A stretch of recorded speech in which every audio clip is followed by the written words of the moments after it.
Rejmanaj nuk ka asgjë serioze dhe do të jetë gati për Sivasporin në ndeshjen e radhës që do të luhet këtë fundjavë.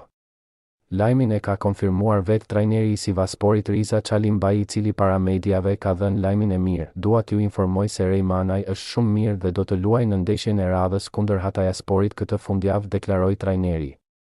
Rej u dëmtua në kokë gjatë ndeshjes së kaluar teksa u përplas me një lojtar kundërshtar, çka bëri që për një moment të humbiste edhe ndjenjat. Pas ndihmës në spital, sulmuesi është në gjendje shumë të mirë dhe me shumë mundësi do të dalë ditën e sotme në stërvitje duke mos bërë ngarkesë të plodhë.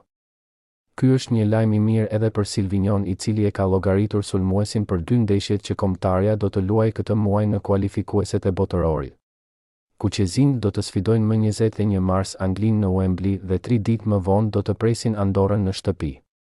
Më pas 2 takimet e radhës janë përcaktuar të luhen në muajin qershor, ku Shqipëria do të presë Serbinë dhe do të udhëtojë drejt Letonisë.